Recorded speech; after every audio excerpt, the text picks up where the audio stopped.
Welcome to Global View. Today we have the pleasure to host Eric Matheney. Eric is a Florida-based attorney, podcaster, and conservative commentator known for his support to the MAGA movements. Born in Los Angeles, though, so we're gonna dig into that. Matheney attended Arizona State University, where he served as a president of the Theta Chi fraternity and earned a degree in political science. He later moved to Miami, Florida, to attend the law school at St. Thomas University. During his third year, he interned at the Miami-Dade State Attorney's Office and subsequently worked there as a prosecutor. In 2009, he transitioned to private practice as a criminal defense attorney. Matheney today co-hosts the podcast Bob and Eric Save America, where he discusses conservative viewpoints and critics of liberal policies. He has been vocal on social media platform, particularly on X, expressing opinions on various political and social issues. Thank you so much for joining Global View. It's a pleasure to have you here. I sound pretty good on paper, I guess. How you doing, guys? Well, Matt, it's important to people know where your views come from. It's as a competent attorney who knows both the world of California and Florida, who has not only defended legal cases, but also advocated for political views, in particular pro-MAGA. How do you see the lawfare that unfolded under the Biden administration from your very unique perspective as a lawyer and a MAGA advocate? As a lawyer and moreover, just as a citizen, to watch that happen, it's so funny right now when a judge who's trying to hide illegal immigrants from ICE and the left comes out and goes, oh my God, they're arresting judges. What have we become? And I'm like, a year ago, we had a president with 91 counts against him. Don't give me that. Don't give me that. It was so un-American and terrifying to watch. And it seems like it all sort of trickled down. You had COVID, then you had the BLM riots, and then you had the 2020 election, and then you just had what you had from 2021 to up until just a few months ago, where it seemed like they were targeting everybody. And Donald Trump always famously said, they're not after you, or they're not after me, they're after you. I'm just standing in the way. And it was very apparent what was going on. As an attorney, as a citizen, just as somebody watching it happen, it was terrifying to me. And it led me to believe that this is just the first phase of it. If God forbid Kamala Harris were to win, I don't know what country we'd have left. I really don't. And I think that they went after all the loudest voices in the room, the big detractors, the people who carried weight. George, my God, you know this better than anybody. You were a target. You very famously, in a great book, by the way, it's on my bookshelf, Deep State Target. You were the deep state target. I think that would have continued into the second Biden term or Harris's term.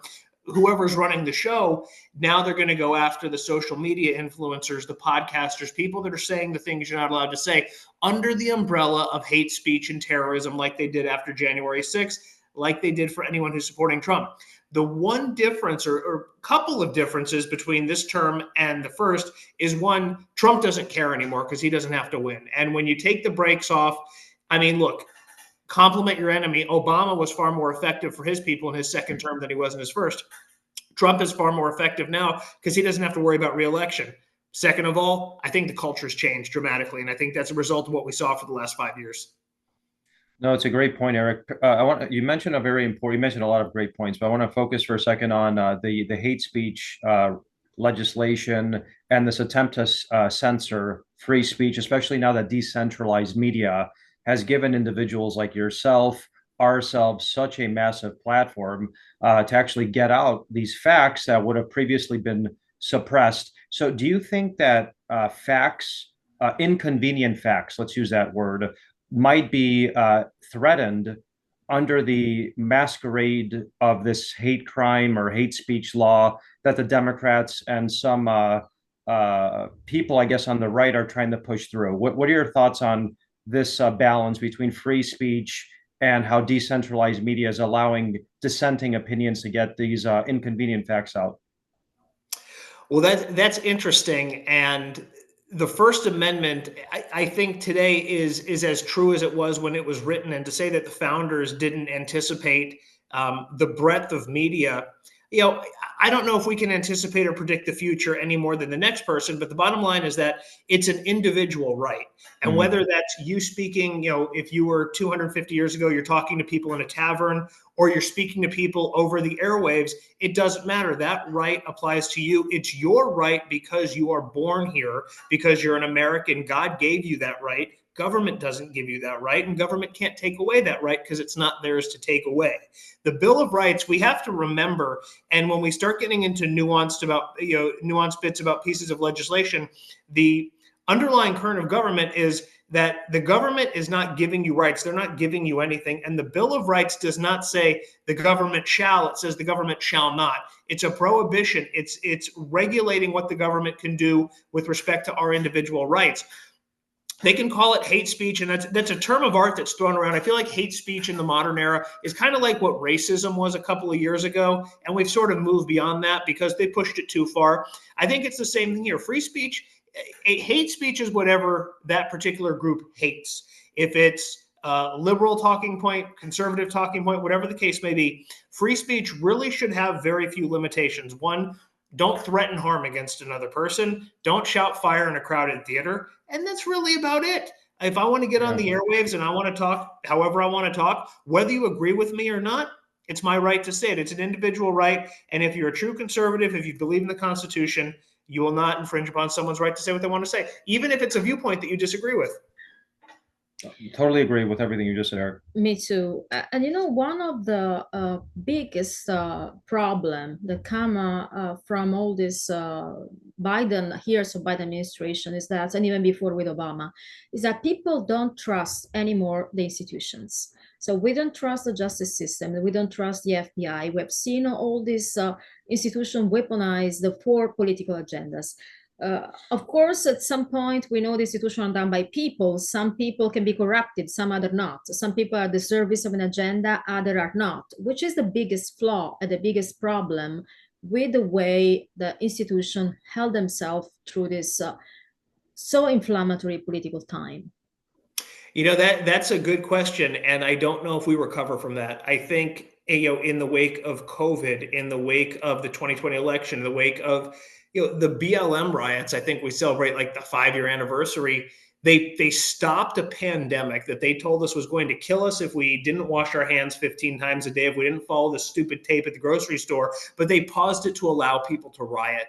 You couldn't be there with your dying grandmother, but you could go set an AutoZone on fire. All institutions are corrupt because we as human beings are corrupt. And as long as human beings are running institutions, there's going to be corruption. I don't trust the government, even when the government is run by people I respect and agree with. Just by itself as an institution, it is subject to human greed. And we can sit here and we can talk however we want.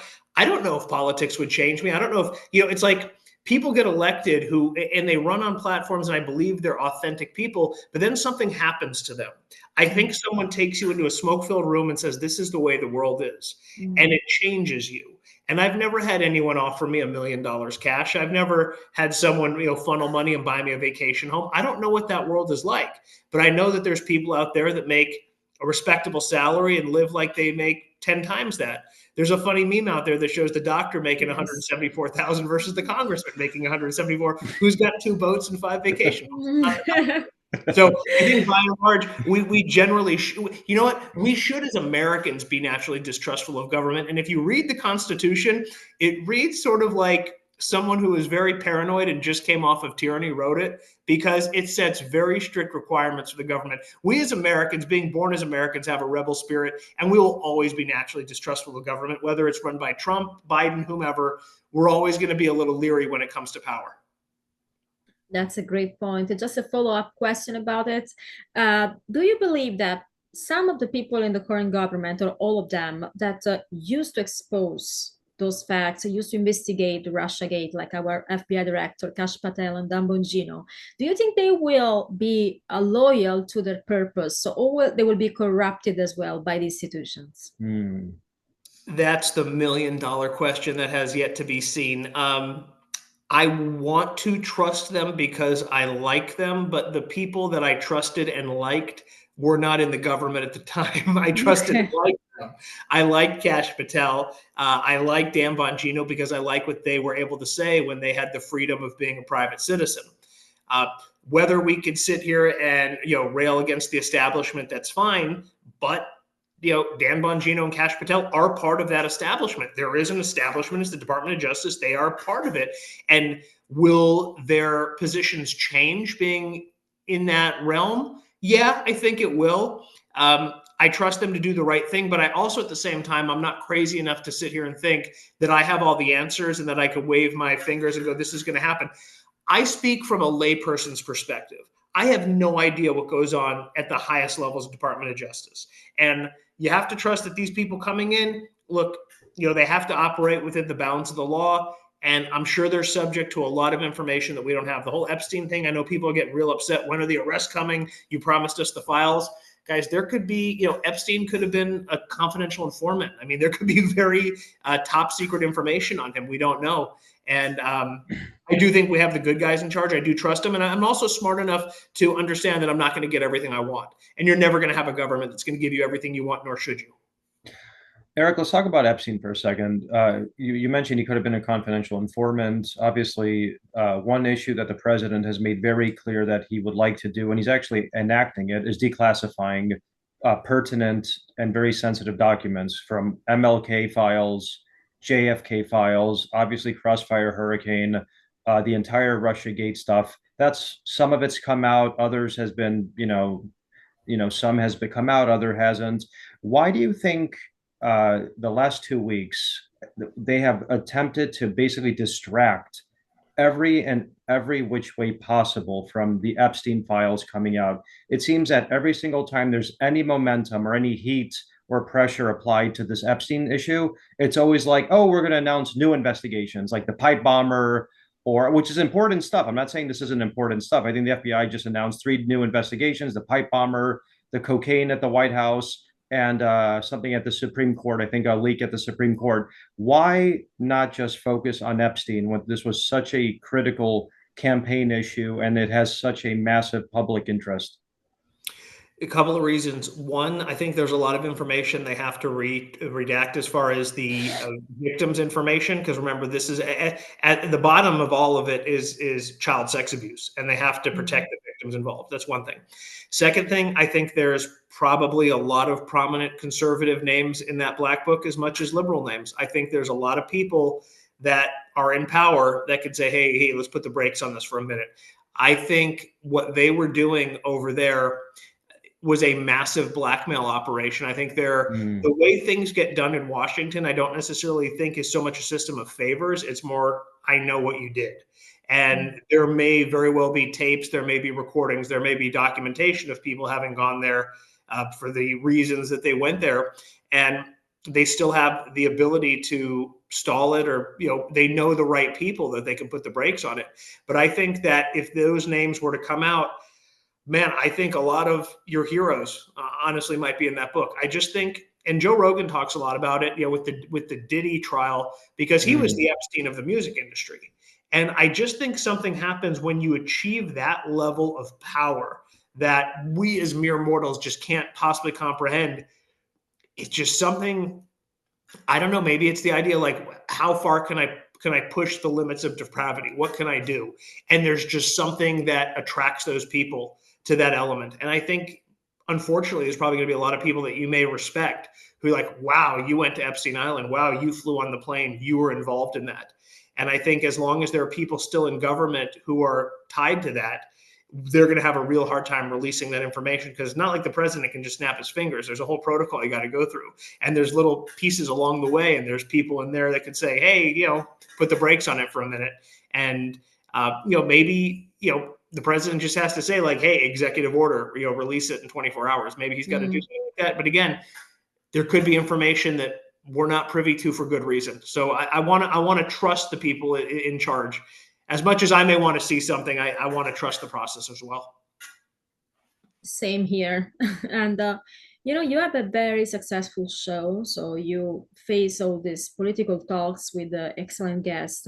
Do you think voices like yours, our voice in general, people that are promoting these no, I would say alternative agenda, because just like the way we cross through all the lies that mainstream media have been promoted, do you think we're still underrepresented on the national level, voices like yours? I mean, on the media scale, when we talk about Fox News or Newsmax, you think they're OAN, do you think you're still like considered like an alternative platform, or they're taking this to the level of mainstream, whatever that means?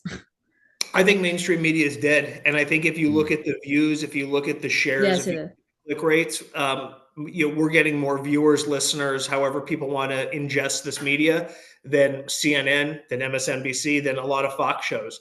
I mean, Tucker Carlson can leave a major multi-billion-dollar network and go on Rumble, and he could get 100 million people to view his content. Where if you have a successful show on TV and you get 3.5 million viewers, that's amazing.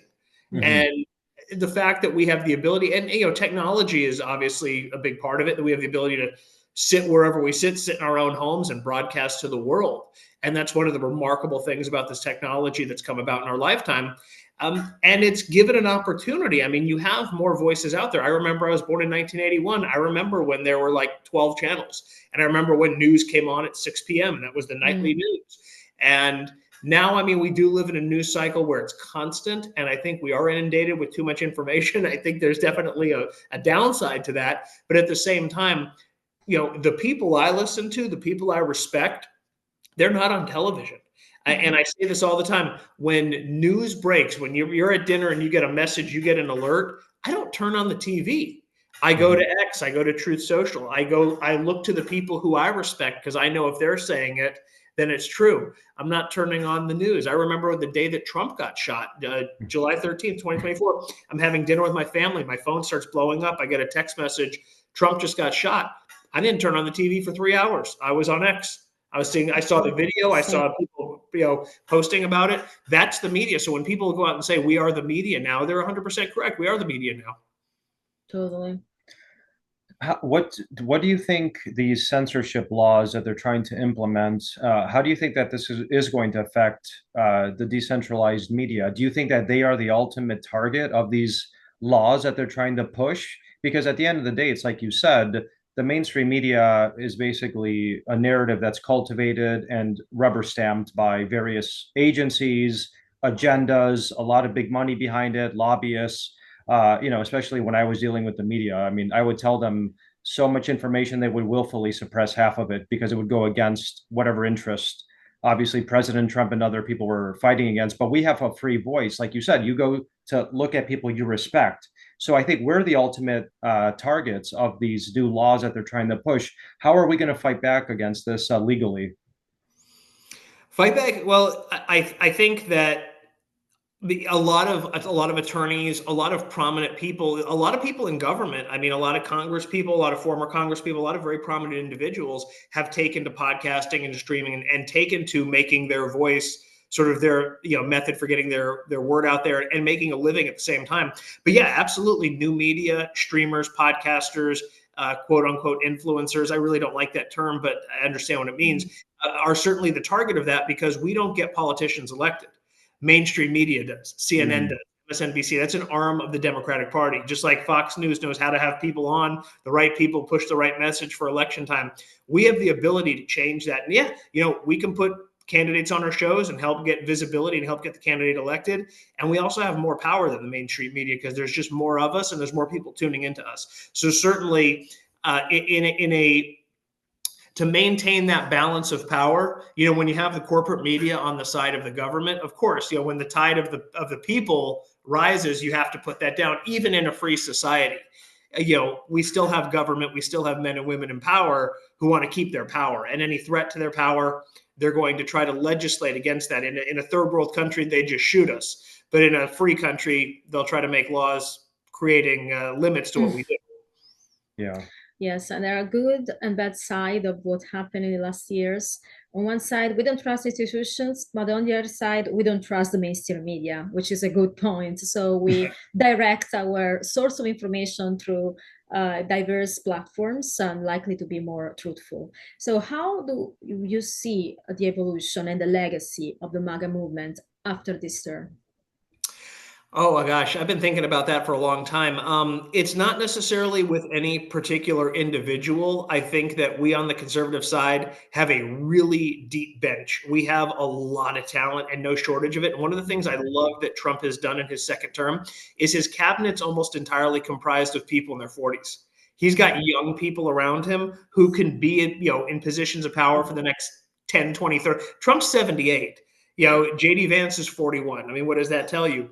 Um, More so than just the individuals, the culture that has come from this movement, the way of thinking. I mean, I think to myself, and I've been a Republican since I was 18 years old. I think back to myself in like the 2012 election, like, oh, I'll vote for Mitt Romney. He's a principled conservative. And let me turn on Fox News and watch Fox. Okay, great. I didn't think beyond that. And it wasn't until Trump came around. And at first, I wasn't a fan of his. I was like, who is this guy? Nobody talks like that. And then I realized, this is Love exactly. this. And he was not a Republican victory. It was a victory for something completely different. And it has shaped politics. I think will shape politics in this country forever. I think we have a very unique opportunity, a very rare opportunity to create legacy.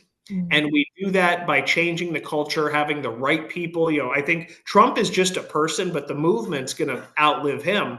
And the way that the Democrats are failing to take a look at their own involvement in their demise, instead of blaming a certain group of people or saying, oh, well, you just didn't want to vote for a woman, really looking at themselves and going, what did we do to isolate our base? Why are we losing men? Why are we losing these Midwestern blue collar white men that used to be our base? Why are we losing those people?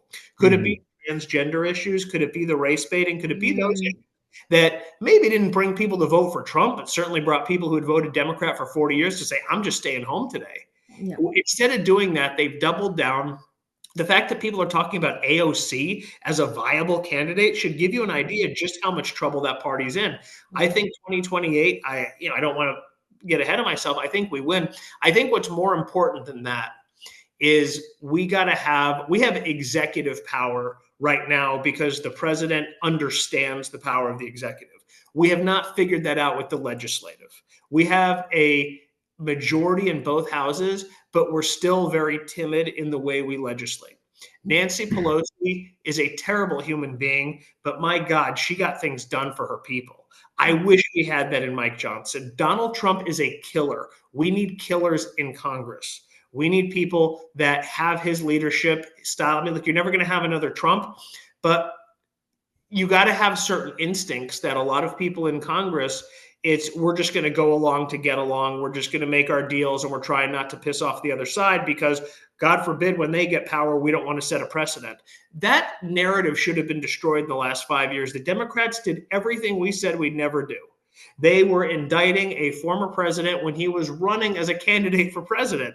I mean, we've invaded countries for doing stuff that we did over the last 4 years. So if we can get the right people in Congress and really understand the power of the legislative and how important it is that the more we understand our legislative power, the more effective our executive is going to be. If we could get that all in sync, I think we're going to be unstoppable.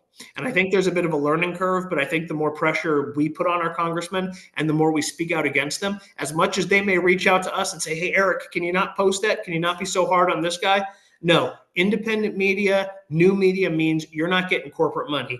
You say what you want, when you want. And the reason you have the following is because the fact that no one can tell you what to say. Eric, you said something a little worrisome, though, for me, because I remember during Trump's first term that the Congress basically thwarted a lot of his MAGA agenda. You also, that because of weak and feckless leadership. And it looks like the same thing is happening this time around, even with people like Speaker Mike Johnson, who I think is a gentleman, I think is a nice person. But why don't we have that Nancy Pelosi in Congress? Why, if MAGA is the new Republican Party and President Trump is the symbolic head, there seems to be a divide here. You have the symbolic head at the executive with Trump, but then at the congressional level, which is the reflection of the people's will at the local and the congressional and the various districts, you have this weak leadership. You kind of have these feckless people that don't want to be very hard against the Democrats or to enact a lot of the most, ardent MAGA principles. Why is that? What are we going to do about this? That's a big issue to tackle because there's a 96% incumbency rate. So you have these rhinos that have been there since 1987. You have the name recognition. They run every 2 years and they just happen to win without even batting an eye. And that's the big problem. The big issue we talk about all the time is term limits. And term limits will change that because then these people can't make careers out of it. You know, the rhinos that are there, the people that we complain about, have been there for a long time. They've been there since before Trump. And for whatever reason in their little community, you know, they're plus 17 and they'll always be, and they'll always win no matter who runs against them. You'll have an outlier every now and then. You know, AOC, you know, she certainly rocked the boat and she took out a major Democrat establishment, Democrat incumbent when she came in 2018. But it's rare for that to happen. First of all, there's a lot of money in politics that grassroots candidates just can't raise. And two, it's ultimately the name recognition. Where I live in South Florida, Debbie Wasserman Schultz is our congresswoman. We run people against her every 2 years and no one will ever slay the dragon. She will stay in that seat until she either dies or she retires. It's her seat for the rest of her life. AOC is the same way. No one's ever going to unseat her. So I think that Congress has to be willing to vote against their own interests, and they have to be willing to implement term limits, and they have to look at their job not as a job, but as service. Being in Congress was not meant to be a career. The founders envisioned people like Donald Trump successful in the private sector who do it for a limited time to give back, not spending their lives there. And George Washington very famously said, I'm not going to seek a third term. I'm done. I did it. He was one of the richest men in the country at the time. Went, served, and left. And that was the idea of government. And somehow it has transformed where if you're in the right district and you're some 27-year-old nobody with no life experience and you win, you might have a career for 70 years. It's crazy, but that's the system we have. So until you have term limits, George, that's going to be an issue. You're going to have an issue. You're going to have the Mitch McConnells. You're going to have the guys that just hang around that are just an absolute thorn in MAGA's side. And they can almost taunt us and be arrogant about it and go, oh, well, you know, I'm voting against Trump. I'm a principled conservative. But even if somebody challenges them, even if there's a primary, the likelihood of them losing is slim to none. So until we have term limits and can get these people out of there naturally and really open up the playing field, and imagine having a congressional seat that's open where a Democrat and Republican new blood can come in, get these old timers out, I think it's going to be really hard to change the culture of Congress until you limit the amount of time they can be there. Just a follow-up to that, Eric. I think Trump has really molded the blob to his image, but Trump's not going to be there after 2028. Do you see any person, man or woman, currently in this deep bench that you mentioned earlier that can take on the mantle of leadership and continue the movement in such a forceful way that President Trump has without being affected by the blob? Or do you think that the blob is going to basically try to subvert a future candidate and go back to how things used to be? What are you seeing in terms of the deep bench and how they might be affected vis-a-vis them affecting the blob? I think politics in this country has changed forever. And I think conservative politics have changed forever, as Democrat politics have changed forever. They've gone very far to the left. We've become a populist movement. And I think the Democrats would be wise to go back to the center, to go back to the party, you know, the Clinton age of Democrats. I don't think they ever will. As far as conservatives go, I think J.D. Vance right now, I think it's his for the taking if he wants it. I do think that the Democrats are probably going to put Pete Buttigieg at the top of the ticket. I think they see him as being their boy wonder for a lot of reasons. One, and this is just the way Democrats operate, he checks the gay box. He's gay. Two, he's a white male. They think he'll appeal to the Midwestern white males that they've lost. They're spending $20 million trying to appeal to white males. So they want to put him at the top of the ticket. So I expect that we're going to be running our candidate against him. J.D. Vance, again, when he came in, not many of us knew him very well. He was a junior senator. We knew a little bit about him from Hillbilly Elegy, but other than that, politically, he was a baby. He has impressed the hell out of me in the time he's been there. I think he embodies that same populist spirit that got Donald Trump elected. I think Trump would obviously endorse him, which a Trump endorsement is just gold in politics. And I think being a vice president in an administration where the country is changing and on the way to getting significantly better. I mean, a majority of people think the country's on the right track right now. That hasn't happened in years.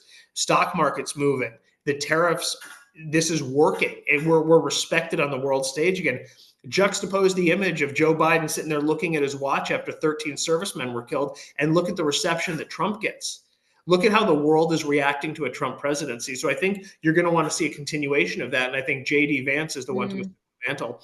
I also think Marco Rubio could be a great VP. And I was never a fan of his, but he's really impressed me as Secretary of State. I think he's really found his groove. We are definitely in very good hands. We thank you so much for this wonderful conversation, for your time. One last question, where people can find you and follow your show. Well, thank you very much. Well, it's always a pleasure to speak to you guys. Find me on X at Eric M. Matheney, and check out Bob and Eric Save America every Saturday, streaming on Rumble and X at 12 noon Eastern time. And then check out our podcast. We're on Google Podcasts and Apple. Thank you. Thank you, guys. Appreciate it. Awesome, Eric. Thanks so much.